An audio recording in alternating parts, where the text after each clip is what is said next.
السلام عليكم ورحمة الله وبركاته، أهلا وسهلا بيكم مع فيديو جديد. والنهاردة جايب لكم الجزء التاني من إعلان ميدو الشهير. طبعا إعلان كلنا حافظينه وكلنا عارفينه.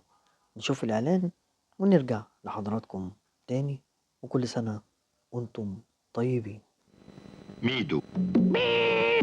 ميدو ملك اللبان، انا عايز وانتي عايزه وكل واحد نفسه في جايزه. ميدو بيقدم جايزه اولى 2000 جنيه وثمان جوائز، كل جايزه 1000 جنيه، ده غير جوائز كتيره من ميدو ورامبا ومزيكا وبوسي كات. ميدو ملك اللبان.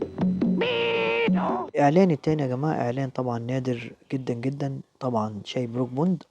الشاي ده كان مشهور جدا فترة التسعينات. يا رب الإعلان يعجبكم. دوت للمرحوم رأفت فهيم، الراجل ده أتحفنا كتير وأمتعنا كتير. نشوف الإعلان ونرجع لحضراتكم تاني.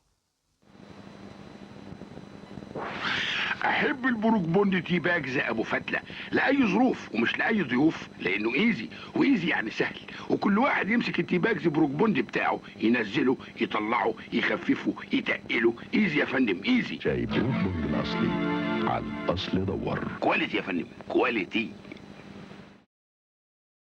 أما الإعلان ده فكانت فيه ناس كتيرة طلباه مني، والحمد لله رب العالمين قدرنا نجيبه. إعلان جراتسيا القديم خالص اللي الناس كلها بتدور عليه. يا رب تكون الفيديوهات عجبتكم، وكلها حصر والله يا جماعة، مش على أي منصة في المنصات، ودي أول مرة تنزل على اليوتيوب.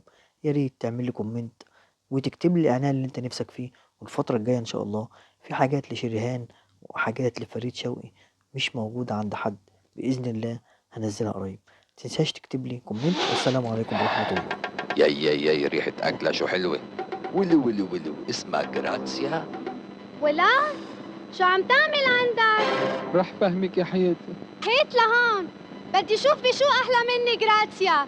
يا مجدوبة، في حدا ما بيعرف جراتسيا؟ هيدي سمنة من الحليب الطبيعي وما فياش مواد حافظة. سمنة جراتسيا مصنوعة من قشطة الحليب الطازة. رح فهمك يا حياتي.